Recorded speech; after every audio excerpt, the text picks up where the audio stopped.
Well, hello everyone, and welcome to the Zwift Power Up Cycling Podcast. Matt Rowe here with Greg and Kev. What's the crack, gents? Yeah, good evening from a wet Cambridge in New Zealand, a wet Cambridge night. Yeah, nice to be joining you guys again. Yeah, likewise, guys. Good to be back. And I do have some exciting news for everybody I'd like to share. Finally got my Tron bike. Hey. Happy days. Better late than never, but yeah, well done, mate. Well done. Late to the party, I know. What colour? I went the green in the end. Nice. It's like the Aussie flair kind of filtering through a little bit of orange and Bit gold. Aussie flair there. Yeah, just like winning the Ashes. Oh, dagger to the heart.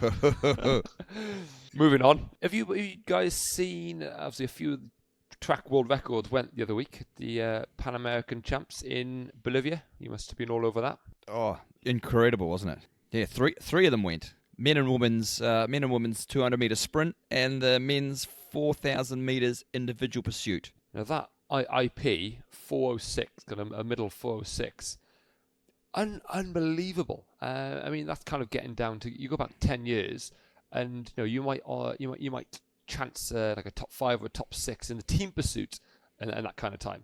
And now you got one guy do it on his own. It's incredible. But obviously, looking at the conditions there in Bolivia, not taking anything away, you had there's obviously altitude, but what is it, 2,500 meters ish up? Yeah, it's closer to. I think it's around there. Closer to 3,000, and actually he did 406 in qualifying, and then and he actually had to go round the rider, and then in the final, he caught the rider in a better place and actually went 405. So he went a second quicker in the final. So the new world record is actually 405 and some change, 58.5 k/h average or something. Unbelievable, isn't it? Frightening. It's crazy. So, Greg, what can you tell us about Ashton? What do you know about him? So I first met him exactly 3 years ago and again it was the Pan Am Games. He had just started track racing. He was his first international competition, and he'd come from Nebraska, and all he did was ride gravel bikes, and he was just, you could just tell he was just strong and stocky, but had no clue about track riding. And so I coached him with the US national team for 3 years, and every time we raced, he just went 5 seconds faster on his individual pursuit, and he was just so strong. And I just kept putting his gear up, and one time at the Worlds, he rode 4:14 at the Worlds. And I didn't tell him what gear he was on. I just said, just go out and ride it, mate. You'll be fine. And because he didn't have a feel for the gear. He just was so strong. He'd just ride whatever that I thought was perfect gear for him. And just the nicest kid, and just so strong. And I mean, if you watch him ride, you can still tell that he needs to learn. He's still new to track, so he's actually spends a lot of time on the red line. As he goes into the banking, he's going so fast that he drifts up to the red, so he doesn't even hold the black line. He's not even doing the shortest way around the track. So, mate, he's just he's an unbelievable talent, and he's one of those what do you call him? Almost like a freak of nature. Yeah, it's an amazing story, isn't it? It's just a shame that there's no IP at the Olympics. Well, that leads on to will he actually get to go to the Olympics? Here you have a guy who's clearly world class, like absolutely, and he's actually may not get to ride at the Olympic Games because the USA don't have a structure. They don't have a format to get a team's pursuit or a team of riders competing at the highest level at the Olympics. So, yeah, if there's no individual pursuit, you might not see Ashton Lambie at the Olympic Games. Disappointing. Yeah, that'd be a big shame. Just speaking then, Greg, about gear ratios, what kind of gear is Ashton going to be riding to do a 405? He'll be on at least 112 to 116 inch gear. He's so strong. He's not the smoothest pedaler. I spoke to him just after he's so slippery. He spent a lot of time with that Hoob team, remember? And yeah, so they made him really slippery. And obviously because of the altitude, you're up really, really high there. His average watts for the ride was only about 450 watts, which is actually really, really achievable. But then obviously you take into the account you're 3,000 meters above sea level. Every 1,000 feet above 6,000 feet, you lose about 2% on your VO2 max power.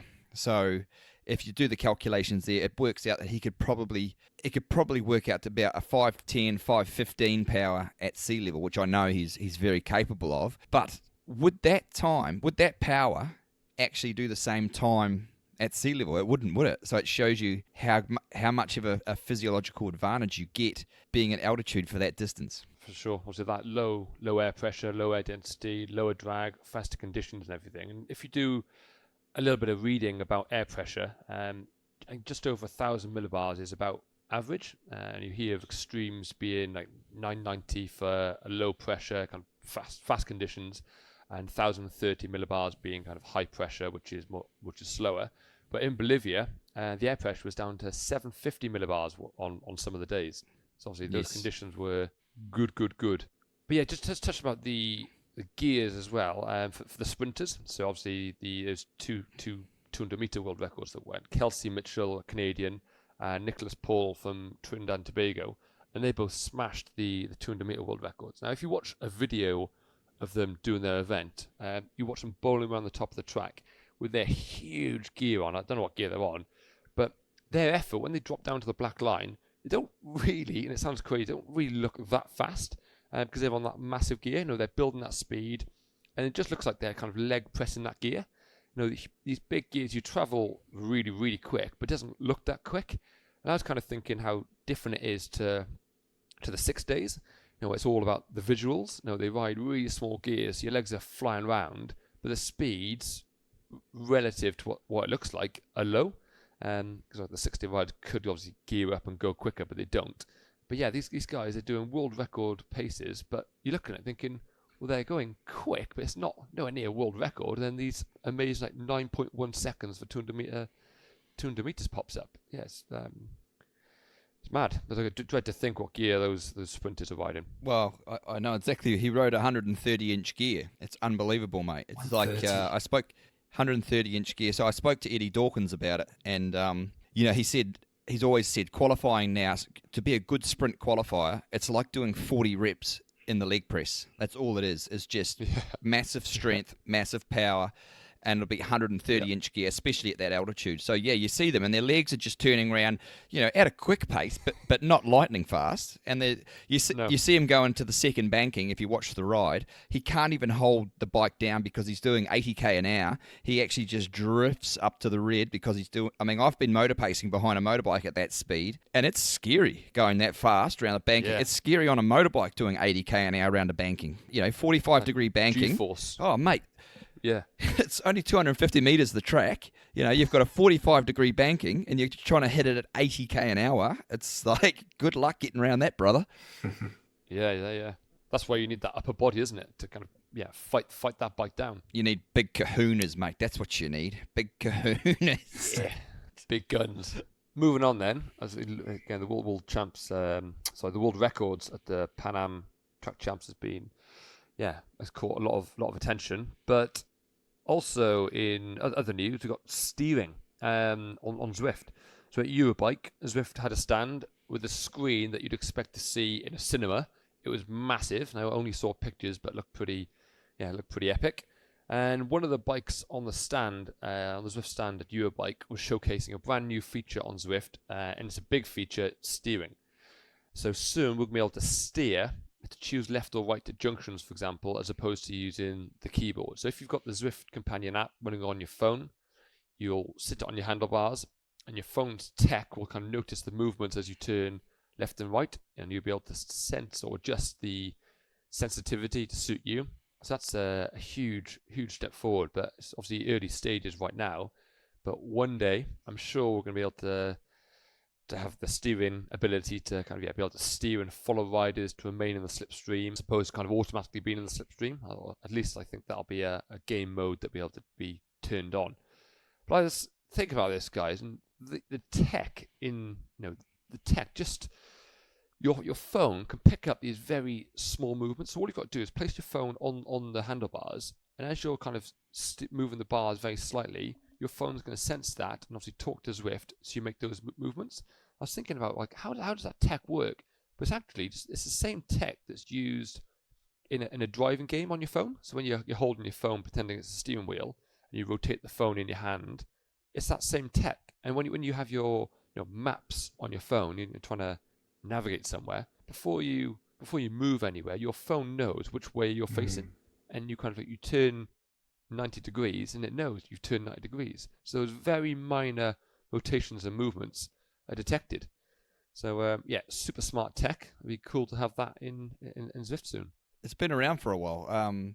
It's just the gyroscope on your phone, and so John actually made it a long time ago. It's just rolling out the actual software in timing with the tech. So I remember a couple of years ago him speaking about he's already made steering. He's already and the things he's already made on Zwift are incredible. Just waiting on the hardware to catch up now. So it's Zwift isn't finished by any stretch of the imagination when it comes to. Do you know what I mean? Like, they're going to keep coming out with just these new tricks and these new gadgets and this just to make the experience that much more realistic. Yeah, so I think every year they're just going to roll out one major new sort of, either it's an environment or it's some sort of tech they'll keep rolling out as the hardware catches up with the code that he's already written. Yep. And the Yorkshire route, the Harrogate circuit. Have you guys ridden that at all? Absolutely. It's a great little circuit there, and as always, it's good for everyone to experience what the riders are going to experience at the professional road championships. Yeah, and it's thrown up a nice little lumpy course, hasn't it? The course the official UCI course is 13.8 kilometres, and it has an elevation gain of 245 metres in that distance there. But there's actually 5 courses available in the Yorkshire world. Did you ride around, Kev, and I couldn't help but thinking of the last K and a half. Okay, what's the finish like? What's it going to be like? What sort of bunch are we going to have? There's two good places to attack, isn't there? I think it's at 1.5 Ks to go and 500 meters. It's going to make it a really interesting finale, isn't it? Yeah, exactly. Do you gamble at all on having a crack? Because you've got a couple of sharp corners where you could get away, and and it's uphill. It's hard to lead out and control a lead out in an uphill. It's after a long day at the office too. Who actually has a team left to do a lead out? So, and it's an uphill drag. If it does come to the sprint, it is an uphill drag to the line. So I couldn't help but think, how would we play this sprint? Yeah. I was right. Like you said, I was riding it thinking about, okay, where should the guys attack here? Have they got the legs to finish to the end there, and should they go early, go late, save it? Yeah, and for the men, it's 7 laps of that circuit, and for women, it's 3 laps. So either way, those short, sharp climbs, and even after the finish line, it's a really long drag, isn't it? Like 2% for, I think it's about almost 8-10 minutes almost. Know. At my pace, anyway. Probably not at their pace. Yeah, okay, yeah. That's amazing, though, isn't it? I mean, you got you guys based in the Southern Hemisphere, and you know what the worlds are going to be like without having been there. And you know accurately as well, because we know how accurate the course is going to be on Zwift. And I guess this leads us nicely on to our guest or kind of feature chat. Alex Dowsett, who, Kev, you coach him, and you've obviously been using Zwift as part of his preparation. You caught up with Alex for a bit of a chat. I'll let you introduce it. Yeah, look, Alex is a fantastic rider who has a really interesting Palmares and a great career. We'll let you listen to what he has to say. I do need to apologise for the sound quality. This is real world professional cycling here. It's very classy. He was actually sitting on the toilet in the bathroom of a team hotel before the Tour of Britain started. So it's a bit echoey, but have a listen to what Alex has to say. Okay, well, welcome to the Zwift Power Up podcast, and today we have our guest, Alex Dowsett. Alex, thanks for joining us. Thanks for having me. And whereabouts in the world are you at the moment? I'm in a bathroom in Glasgow. Nice. Obviously getting ready for Tour of Britain? Yeah, it starts tomorrow, and my roommate Mass is watching TV, so I said it was easier for me to record this from the bathroom. The life of a pro cyclist. Something like that, yeah. It's very glamorous, isn't it? Yeah. Well, we're just saying off air then, Alex, that you're almost a stalwart of British cycling now. So how many years in the pro peloton have you been? It depends what you count as pro. I've been in World Tour teams since 2011. I signed for Team Sky for 2 years and then went to Movistar for 5 years and just finished my second year at Katusha. So that's 9 years at World Tour. Before that, I was Pro Conti with Trek Livestrong, which is now Axiom Bergmans. And then before that, I was 2.5 or 3 years in the British Cycling Academy. Yeah, awesome. And Being British, were you part of the drive for cycling after the Olympics? Yes, very much so. I was part of I'd already started cycling off my own back, although I was quite quickly picked up by it was called the Talent Team at the time, which was basically the sort of British cycling program for under 16s, which the main aim was actually not to make us pros, but introduce us to all the different disciplines of cycling. So I was just time trialing. And they said, well, yeah, that's great, but here's track, road, mountain bike, BMX, cycle speedway. Because, as you can be, I think the idea was that you got a talent on a bike, but what form of cycling could you do? And then, so went from there, that then got narrowed down significantly for the junior. It was called the Olympic Development Programme, which is basically the junior Great Britain team, which was then, it was more streamlined to be road and track. So I competed in junior worlds against a lot of guys that I'm racing against now, like the Kiwi team. I did the podium of junior team pursuit world championships. The majority of us are in the world tour now. So the Aussies were Cam and Travis Mayer, Rowan Dennis and Lee Howard. Kiwis, Jesse Sargent, Sam Bewley, I think, was there. And there's two other names, and we were Pete Kenner, Johnny Bellis, Stephen Burke, myself, and Adam Blythe. Just kind of everyone's moved forward. Yeah, and then went on to the under-23 team, based out in Italy in the summers, and in Manchester on the track in the winters, which was really, that hardened you up as a bike rider. You'd have, I think the Aussies do a similar thing. It was like boot camp early on, where it was there to crack you, to see if you could cut it or not. And I had a great story where my sort of first day there, my phone ran out of battery in the night, so my alarm never went off. Woke up at 7:55. Track session started at 8. So I rang Rod. I was like, I'm real sorry, my alarm didn't go off, and he clearly didn't believe me.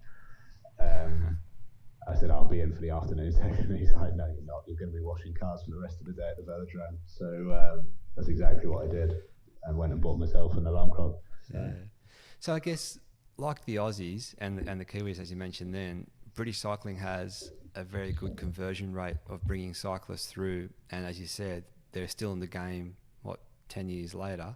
Yeah. Why do you think that is? It's sort of it's an aspirational pathway. You're selected because you have a talent early on, and they help you sort of achieve the best from yourself, and you feel like you're getting the best. I mean, I'm sure the Aussies and the Kiwis feel the same, but us Brits feel like there is no better institute than the British cycling system in terms of not just getting to the Olympics, but like, if you go, there is a good chance you'll come away with a medal, and there's a good chance it's going to be a gold one.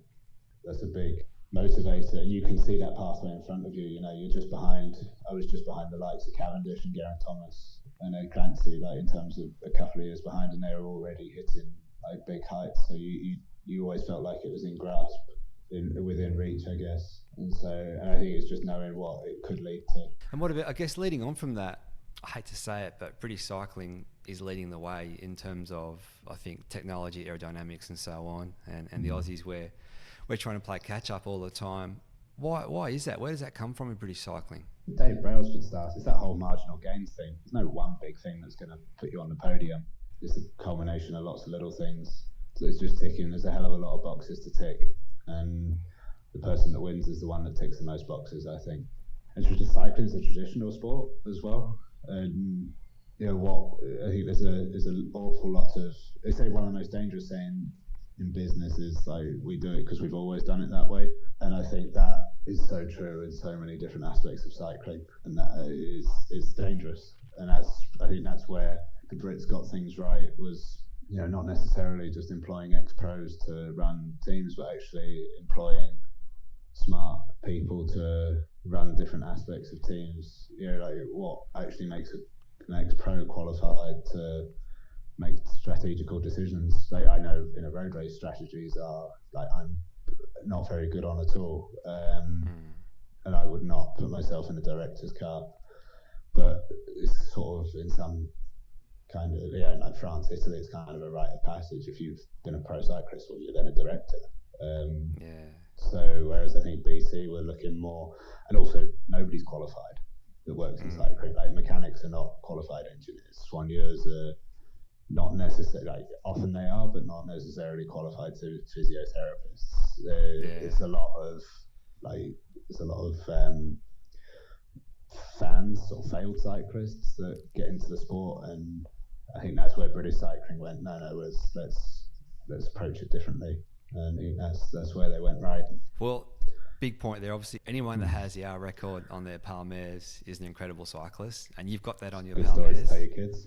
It is a good story. To be a hold of the hour record is massive. So congratulations on that. Let's talk through that. So preparation for it, planning. It's a big thing, isn't it? Yeah, it was massive. Like the prep that went into it was huge, and mostly from the skin suit point of view. Actually, that was the biggest. That was where the most effort went in.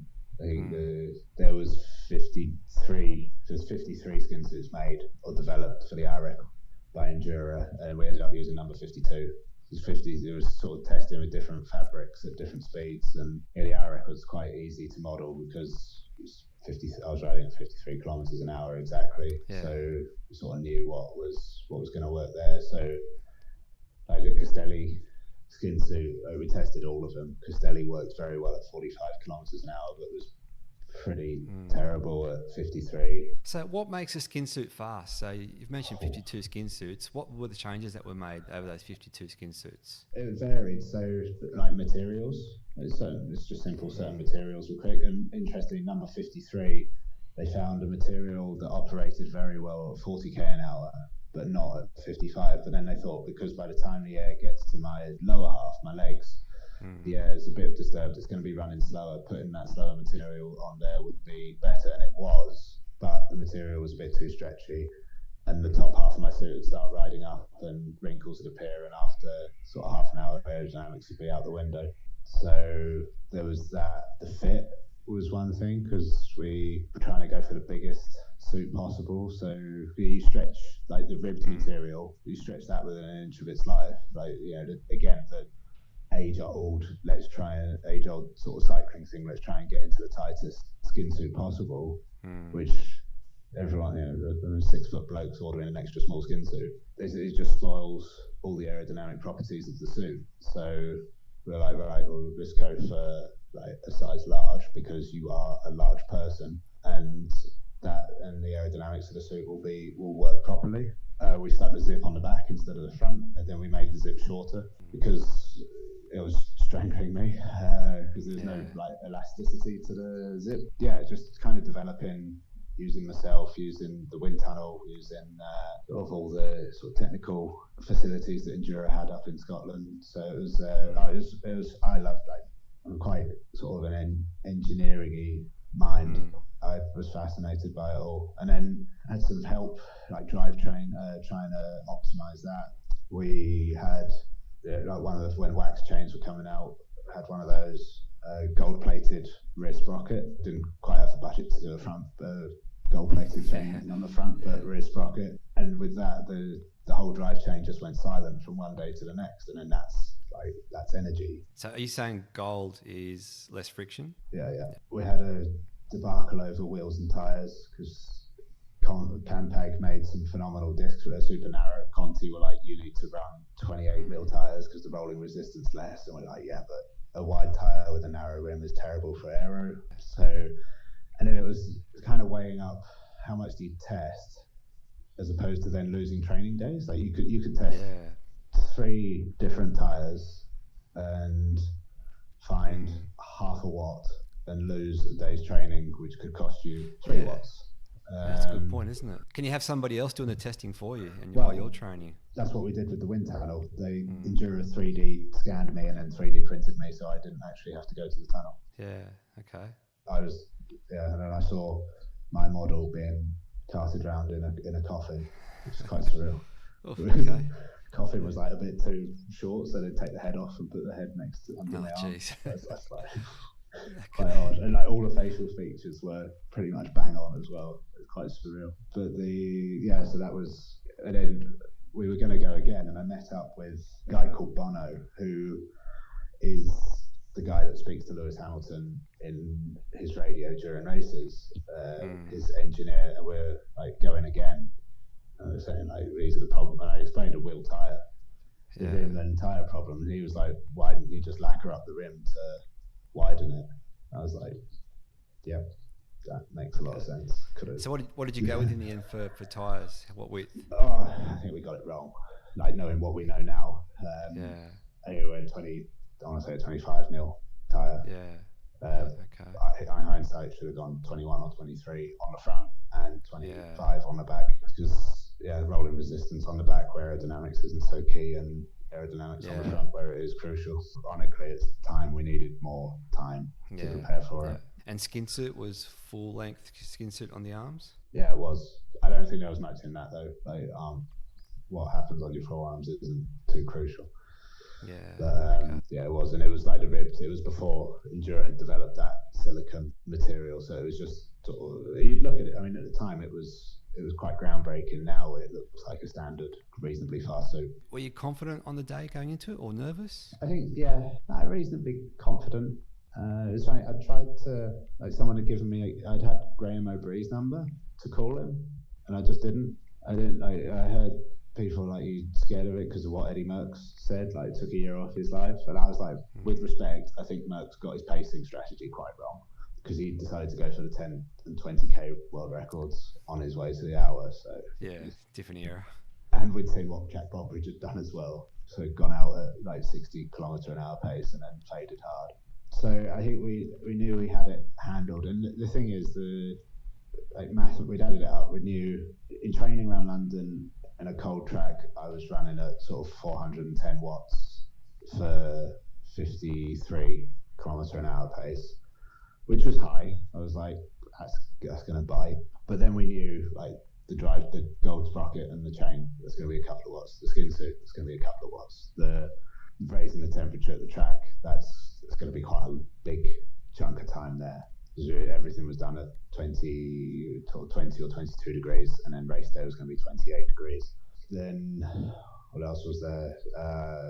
Sort of ceramic bearings put in for race day, with the seals all taken out, the sort of final fast tyres, all little bits added on. And then there was the last little bit was going to Manchester. I did all my training in London and raced in Manchester, which is I broke my collarbone. When we were meant to originally do it, we had to reschedule. London was proving difficult to negotiate with on an event and hideously expensive, whereas Manchester was super accommodating. So we'll go to Manchester.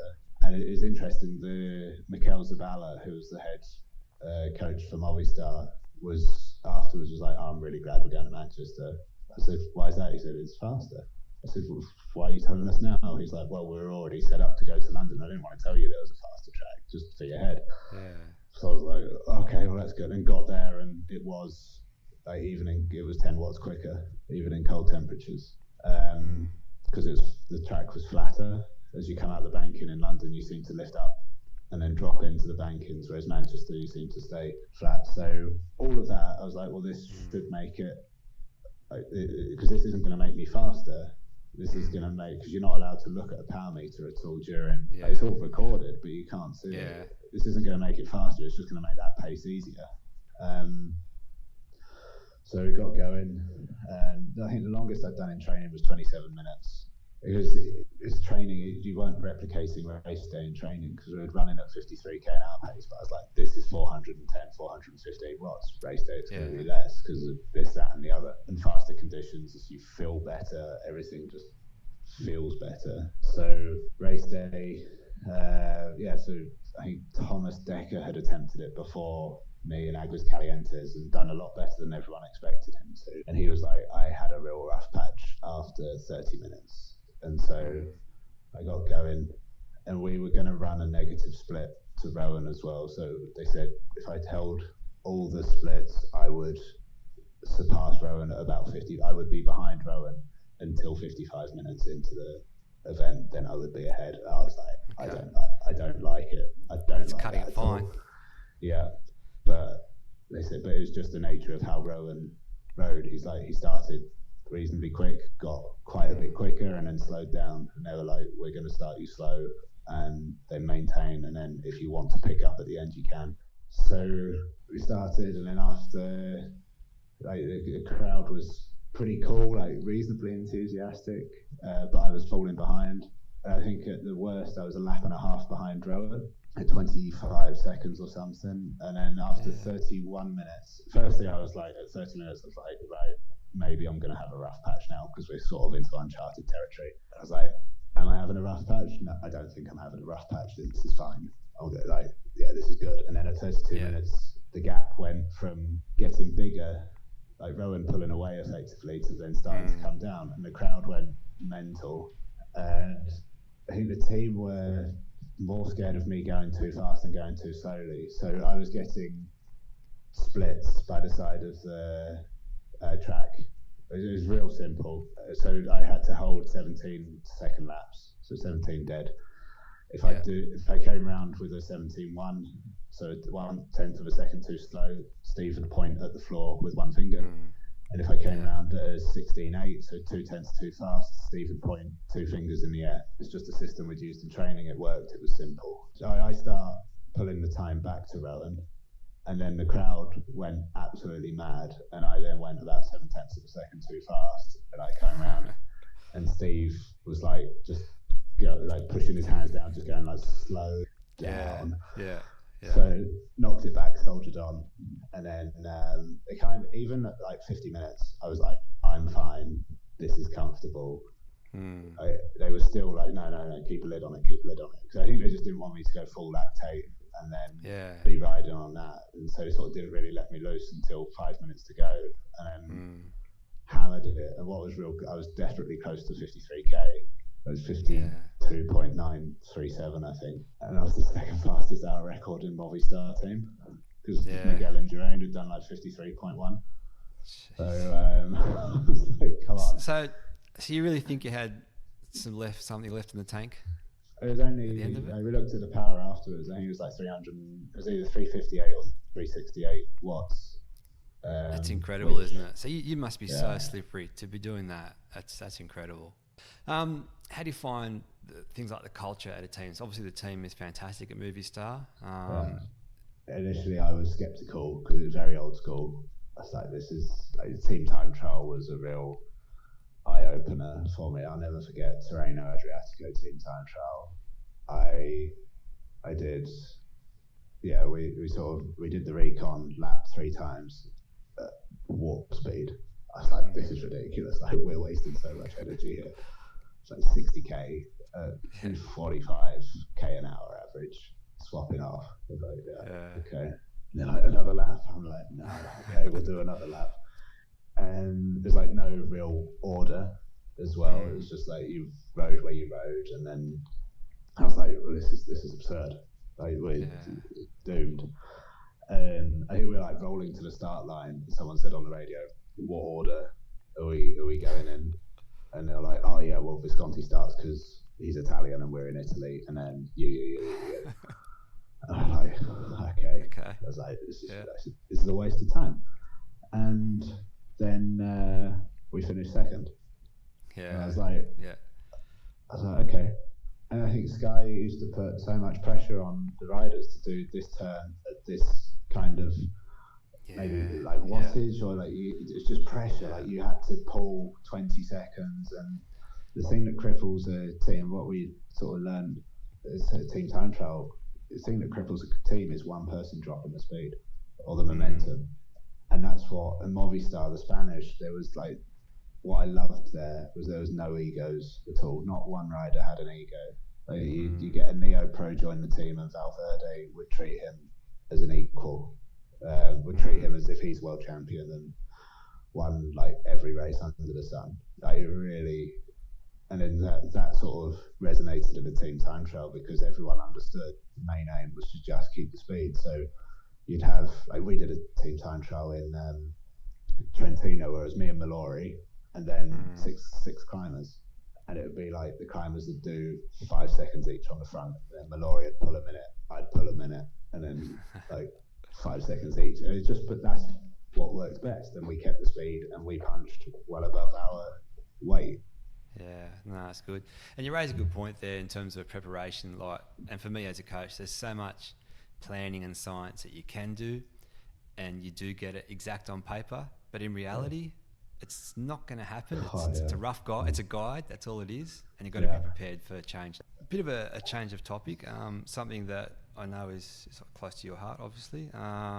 You suffer from haemophilia. You're the only professional haemophilia. It's in the blood running. Yes, through I just realised as I was saying that then where that was going. Haemophilia. How's it affected you? Kind of the reason I'm here. One of it's haemophilia is quite a very rare blood clotting disorder, whereby if I don't have medication, my blood doesn't clot. But with medication, which I've had since I was born, I was very lucky when I was born. If I was born 10, 15 years earlier, it'd be like even 5 years earlier, it'd be a very different story. And that has enabled me to lead a normal life. But the way it's sort of panned out is that I've been, when I was young, the doctors said to my mum and dad that, like, alongside the medication, keeping him fit and healthy is very good at, because what can happen is it's not like when people hear my blood doesn't clot, it's like, oh, he gets a paper cut, he's going to bleed to death. That's not really the case. Like, your body will find ways around a paper cut. If you like properly gash yourself, then that's problematic, to say the least. But without the medication, the real issues are the internal bleeding. So bleeding into joints, which is bad news because there's not meant to be blood in joint capsules, and bleeding into muscles as well, which is just like real debilitating. So when I was young, my medication was reactive, not proactive. So it was made to cure internal bleeding episode. So I spent a lot of my primary school days on crutches or with my arm in a sling. There was 1 or 2 occasions with a wheelchair. So it was not the best. And then on top of that as well, like, there's quite a lot of uneducated parents of students, and they can Google it. There's a history of haemophilia, and there's the blood contamination scandal, which I'm going to come back to cycling, but this is important to highlight. But they used to treat haemophiliacs before my time with sort of concentrated blood transfusions, which hadn't been heated to get rid of any like bad stuff. And a lot of that came from America, and a lot of that was where people were given money to donate blood, and sort of drug users that donated money to give blood, and that ended up in the veins of haemophiliacs, and a lot of them got infected with HIV and hepatitis, and it was swept under the rug. There's actually something Theresa May vowed to sort of dig up, because the injustice there is quite something. So that was, but fortunately for me, that was before my time. So I was initially treated with the concentrated blood transfusion, but that was heat treated, so it got rid of any risk, which was good.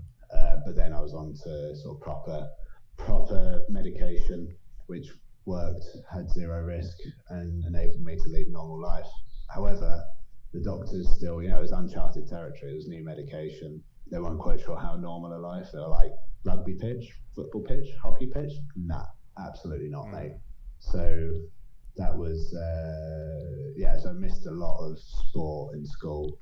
And I think, so the doctor said, back to where I started, the doctor said to my mum and dad, keep them fit and healthy, and also swimming is real good, because it works and like a strong muscle or a strong joint is one that won't bleed internally as much as possibly a weak one will have. So like, get him swimming, get him just moving, active, and whatnot. So I was swimming a lot. It wasn't very good, but it was a good social scene there. And then joined a swimming club when I I joined senior school and was swimming like 5 times a week, early in the morning. And still, never went. I went to 1 or 2 galas, got my ass handed to me. The difference between me and the top was terrible, was huge. And I actually since found out why I was never going to make it as a swimmer. I was with Tim Kerrison on the way to Worlds, the team's guy in EOS. And he used to be a swim coach for the Australian team. And he said, "What were your times?" I was like, "I was freestyle in like 1 minute, 1 second." He was like, "It's okay for an 8-year-old." I was like, "Okay." I was like 15, 16. And he just went, "Oh, how did you float?" I said, "What do you mean?" He's like, "When you just lay in the water, how do you float?" I said, "Well," he said, "horizontally or vertically?" I said, "Oh, yeah, my legs sink." He's like, "Yeah, you're never going to make it as a swimmer. You're never going to make it as a swimmer." He said, "You're clearly an endurance athlete, but you floated like a sprint swimmer." So did you have a love for the sport early? Like, did you really enjoy it? No, I mean, it was, like kind of. I enjoyed the sort of type 2 fun you get from, satisfaction you get from a time trial, like trying to better your time from last week, sorry. I liked that. I liked the competition. And then I realised what I most liked was that I'd found something I was very good at. I'd found something I was talented at. And it was, I think, and so linking it back to the haemophilia, I was quick immediately because of the engine I had, which had been sort of finely tuned from the endless hours spent in the swimming pool. And I had the desire to sort of win and push myself because of how much I was told I couldn't do as a kid. And I think I found cycling because of what I wasn't allowed to do, and so I was looking for something else to do. So I think, had I not had haemophilia, I wouldn't have been swimming as much. I wouldn't have been looking for another sport. Probably would have been banging my head against a brick wall trying to make it in football or rugby like everyone else. You're a level 20 Zwifter. Okay. So obviously that means you're very experienced. That's good to be level 20. Yeah. I'll take that. Anyway, indoor training Zwift. How do you find it? How do you use it? What do you love? What do you hate about it? I've used Zwift right from the start. Actually, no, tell a lie. I said no to Zwift quite a few times, and then I gave myself a knee injury. I can't remember what I did, but I had a knee problem, and the rehab was to ride 20 minutes on the turbo twice a day. So I pressed the on button, set it up. Double sessions, there you go. Well, it had to run through about 7 updates before I could get going. I was like, this is a faff, this is hassle. And then I got going, and I was like, okay, I see it. I see this. This looks good. And then it kicked off from there, really. So you're at the point now where you're training quite intensely on it. It's obviously hard training at your level too, because you're training for Worlds at the moment on Zwift. The training it's full on training. Do you find it motivating? Does it help? Like, we could be staring at a wall while you're doing it, but there's the interaction there, and you also got your coach in Australia watching as well at the same time. I said the interactive. I think turbo training on its own is fundamentally one of the dullest things you can do. It messes with the space-time continuum, and it's become hours. It's quite astonishing, and this has added a whole new dynamic to it. Suddenly, you're interacting with people, you're racing people, you're wondering how on earth someone's just flown by you whilst just sitting at 6 watts per kilo. It's just added a whole new dimension to turbo training, and it's kind of fascinating actually watching this sort of Zwift world grow. And now we've got like national championships, and there's a national champion. For online racing, and it's why not? They've got it in rowing. Like Wiggins did the indoor rowing championships, and so this is I race Gran Turismo online against other people in cars. Considerably easier, more competitive, but considerably easier than Zwift. So, well, look, there's some good points. Like, we do know that in motor racing, you can go from esports. There's that talent ID thing from motor racing to real world track racing. We do it in cycling now with Zwift Academy. You can go from, your turbo in your garage to World Tour racing now as well. So, and again, our comment earlier about embracing technology, I think indoor training itself and Zwift in particular is something that we need to embrace, work out the positives from it, how to use it, and run with it. Yeah, absolutely. No, I agree. And I think the World Tour is a better, it's more competitive for it. Everyone's on, the vast majority are on Zwift. Some are on, I think, some of the other programs. But turbo training is now a staple diet in a pro athlete's sort of armory. Like Cavendish, he never went on a turbo ever. He made all the excuses that you didn't believe under the sun, that he didn't pedal right for a turbo, he wasn't built for a turbo, all of this just to avoid it. Next minute he's Zwifting instead of going out on the road in the sunshine. No, look, there's so many examples, so many stories of how people have used it. And we're coming up to the World Championships, and I'm following a lot of riders that are targeting the time trial, and I'm noticing there's the same rider doing half an hour on Zwift every day at the moment, and I'm following what they're doing, answering some questions there. It's interesting that, and again, getting back to data in cycling is so much more accessible now. There's no secrets. You can either do it or you can't do it. So I think sharing data is fine, but it's interesting that someone like myself and you, we can watch what other people are doing and make assumptions on that. That's not just Zwift, that's cycling as a whole. You do a race, put it up straight online, everyone's put it up on Strava. Quite a lot of people are a lot more open with their figures from the race as well. I put up my screenshots of my training peaks each time. When I'm doing Zwift, people can see what I'm doing. It's not. I mean, it is rocket science, but it's also just hard work, isn't it? You put it in, and there's a healthy dose of talent as well with everyone that's amongst the top tiers. But we're not here because we're talented. We're here because we have a talent and we've worked hard at it. All right, listen, just a couple more questions. I know it's getting late for you over there. Now, this is actually from an acquaintance of mine. When he heard I was going to talk to you, he asked me to ask this one question. And it is something that goes along the lines of, ask Alex about deep heat in the chamois. They never did that to me. The rows were terrible for playing tricks on people. Absolutely awful. Luke Rowe put an advert on eBay for an Audi R8, selling it for 20 grand because of going through a divorce or something, and put my phone number to it, and I had to switch my phone off for 2 days because it just couldn't. And I was being offered all sorts for this Audi, and people really sympathising with me as well. And I was a single 20-year-old at the time. The rows are horrendous for pranks. Notorious for it. Okay. Thieves as well. There's thieves. Ask Mr. Rowe about my malt loaf in the academy days. I was in the bathroom. They came in. They helped themselves, and I didn't realise till the last day of training camp. Oh, really? Doesn't surprise me. Okay. As we said at the start, you're a very interesting person aside from the bike riding and so on. Thank you.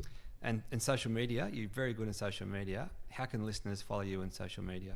On Twitter and Instagram, it's just at Alex Dowsett, and the YouTube channel is called Size Club, which is Chanel, who is my better half, and my YouTube channel. Awesome, great. I suggest everyone has a look at that because, like I said, it is interesting.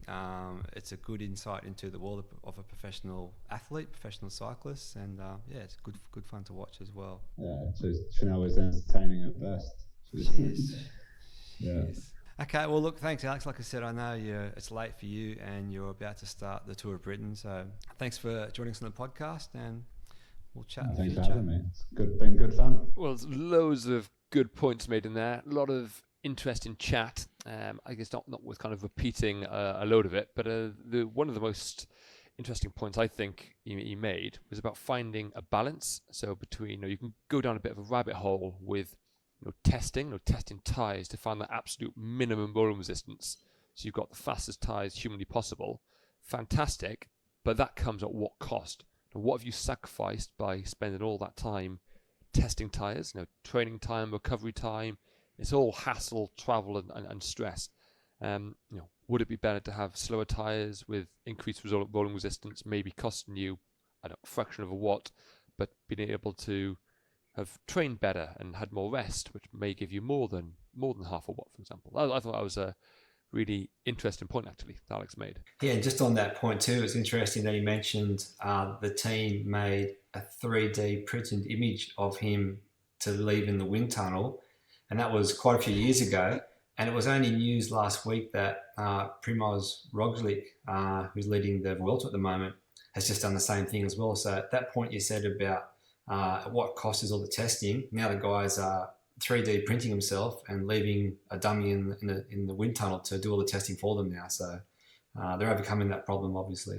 Yeah, it's super clever, isn't it? And I just got onto that point of tyres. Is it worth a fraction of a watt? I think you'll find, like, if you get a really good tyre, really fast, and it has to be reliable too, doesn't it, Kev? Like, you don't want.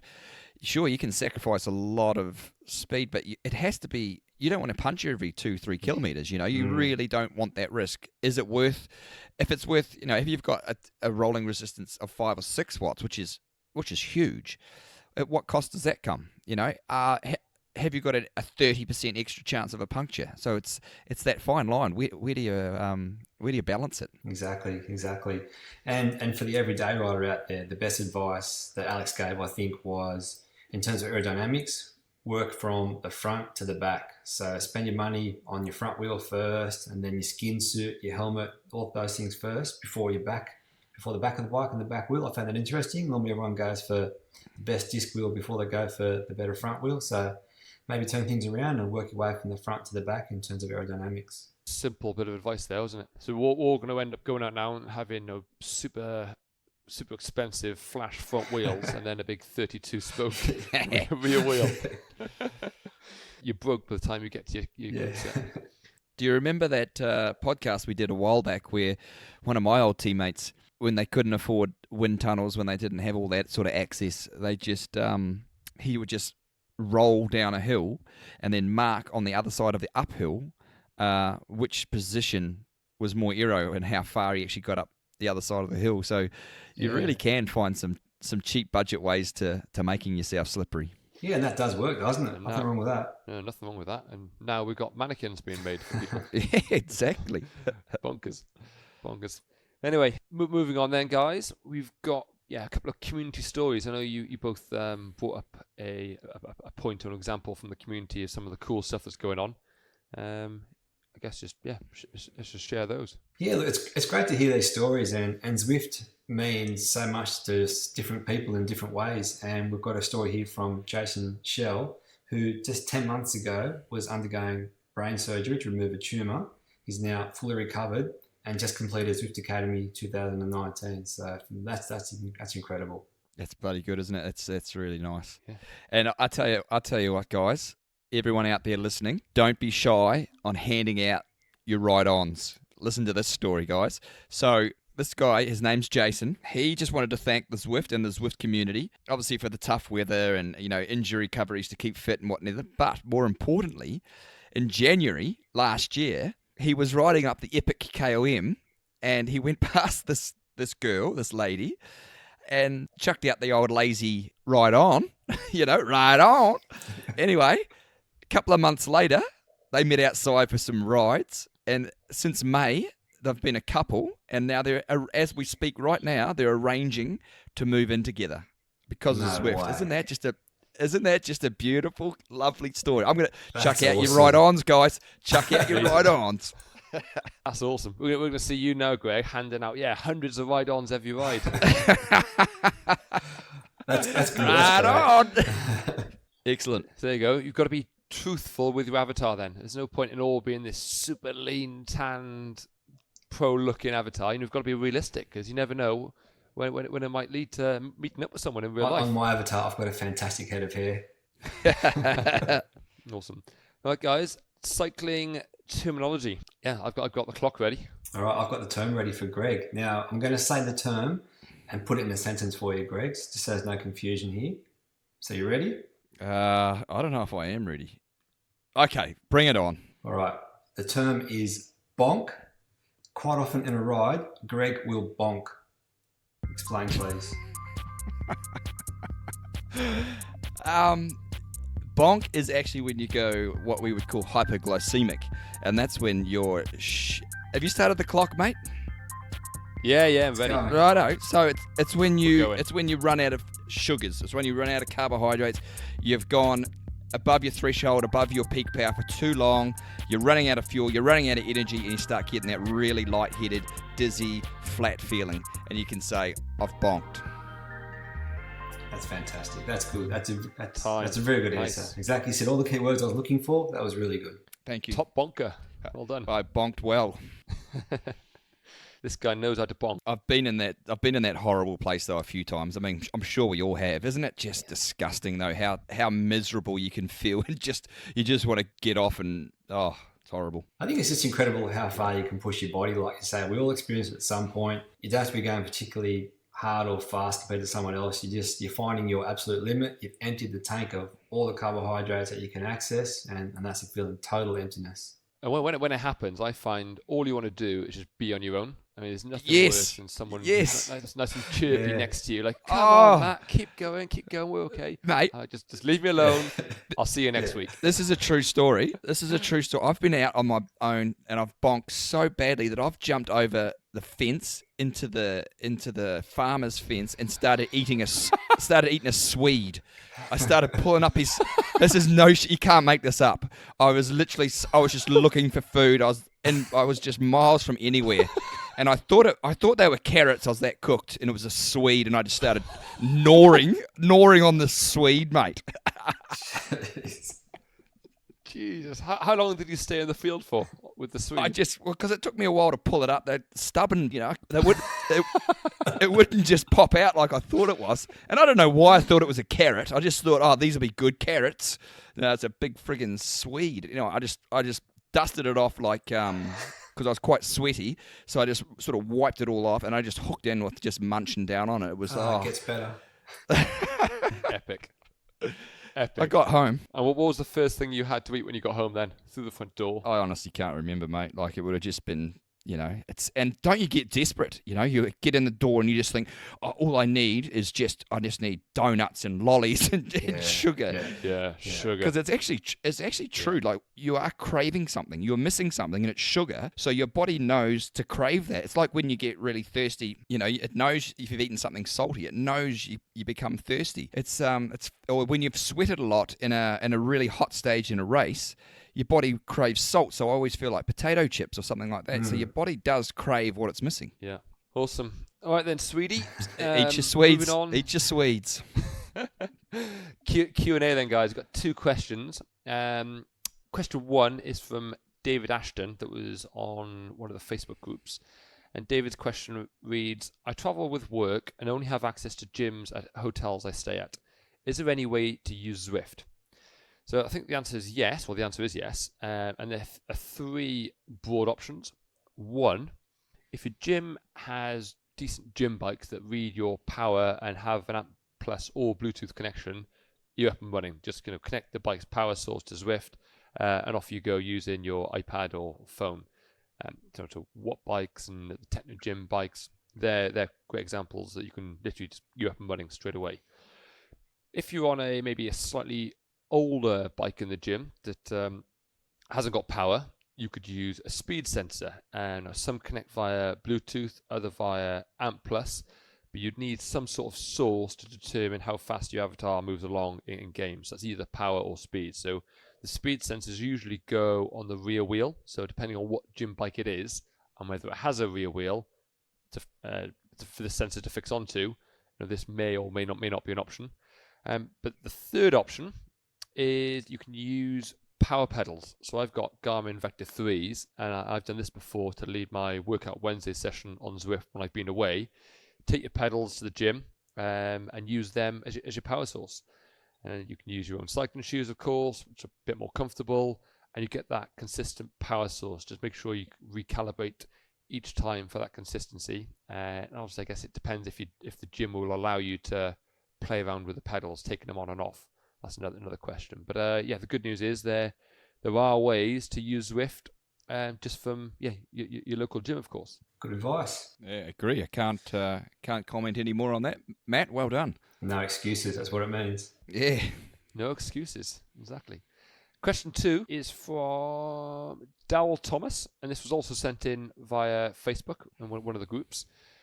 Dowell's question is quite topical, and it reads, how do riders prepare for the World Champs in Yorkshire this year, for example, when riding more than one event, i.e. doing the time trial and the road race, or the road race and the mixed relay, for example, each of which have different demands? Is it possible to peak and perform at your best in both? And the reason I ask is I have a weekend coming up of racing where I have a time trial on the Saturday, and on the Sunday I have a road race, and I want to go in as best shape as possible. Any advice is appreciated.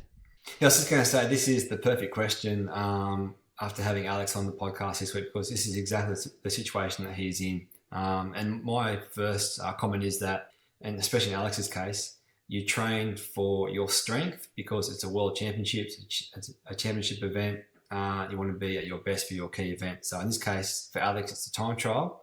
He will also ride the road race.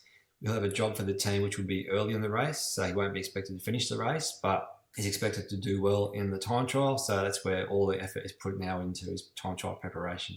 Yeah, I mean, if you look at the demands of the two events, Kev, you've got a TT where these guys are super specialised and they can sit right on their threshold, which is very, very high, but they can sit right on their threshold for a long time, but they're not doing a ton of work well above their threshold, whereas this Yorkshire Road circuit is really suited to the riders that can push that really high VO2 max power over and over and over again up these short, sharp, steep climbs. So it's actually two different types of training. And as you said, at the elite level, you're going to have your time trialers who are absolutely specifying in a time trial, and they'll work and help the guys that are specialised for the road race. But having said that, Daryl, on a level down or two, if you're going very, very well in a time trial, it usually means you actually have really good condition.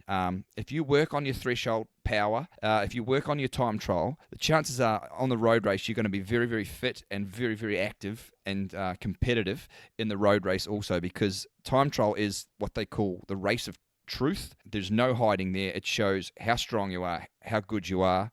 So if you're training hard for your time trial and you just do a little bit of, maybe once a week you hit some VO2 max efforts, some 40-20, something simple like that, the chances are you'll have a very, very good road race on the Sunday also. Yeah, great advice. And just looking at the question about how do riders prepare for the World Championships, in Alex's case, something we haven't discussed in the podcast is that for the time trial, he's using Zwift to replicate the demands of the Yorkshire course for the time trial. So we've got a session that we've extrapolated from Best Bike Split, and it's 88 intervals in just over an hour for Alex. He does on the ergo on Zwift. So it's very specific, and what we're replicating is the demands of each section of the course. So whether it's flat for 100 metres, climbs for 400 metres, we're doing every portion of the race, and we're doing it day in and day out. So without actually riding the course, he's training on it. He knows gear changes. He knows how the rhythm's going to change. So, with technology, as we spoke about earlier, anything's possible these days, and riders can train for the worlds, as we know, for the road race as well now, from anywhere in the world, and they can train with specificity in a very particular way. That's so awesome, isn't it? That's fantastic. Yeah, Isn't it? you think we've fantastic. always known to train specifically for the event, train to the demands of the event. For Teams Pursuit, for Points Race, for Madison, you always replicate the intervals that you're going to do. But to take it to that level, now with technology, you can actually do, like you said, was it 88 intervals? 88. Break your Brutal. break your time trial into that sort of section is like, it's just exactly riding to the specifics. That's 100% data analysis. I love that. I really love that stuff. Yeah. Just thinking briefly about the for Dal now. If you have trained for a time trial, you may just change your tactics in a road race. So say rather than waiting for the sprint, if you haven't trained your sprint recently, then you're going to have to maybe in the road race try and get away or hit out a couple of K to go. So just think where your form's at, and you apply a suitable set of tactics to the road race. Absolutely. But yeah, guys, good to chat. I think the next podcast is going to be about the Worlds, the Yorkshire Worlds. There's going to be a series of Worlds special podcasts. One question, Matt, before you go. Go on then. How do you say where the Worlds are? Yes. How do you say it? Harrogate. I've heard different on the internet. There's like Harrogate or Harrogate. Harrogate, yeah, Harrogate. To be honest, I'm from Wales, mate. So I'm going all on the holiday. same, isn't it? Yorkshire. Righto. One more question. Is it Yorkshire or is it Yorkshire? Yorkshire. Yorkshire. I think the posh guys say it Yorkshire. I just heard Kev say Yorkshire, so it can't be the posh that say it. actually, one more point about I was just thinking before about the Zwift UCI course. Obviously, I'm going to the Worlds in a couple of weeks, and thanks to Zwift, I now know exactly where the Zwift draft house is on the course. I rode past it a few times already. I know it's like 500 meters to go on the course, so that's why I'm going to drop my bags and go straight to the Zwift draft house. Yeah, bloody oath. Yeah, no, that's going to be the place to be, isn't it? The Zwift draft house. Come get a coffee, have a bevy, whatever you want. Have a chat, look at some cycling stuff. There'll be some interesting people knocking around. So place to be. So we'll see you in Yorkshire, more specifically in Harrogate soon. All right, great. Thanks, guys. All right, guys. Cheers, guys. Take care.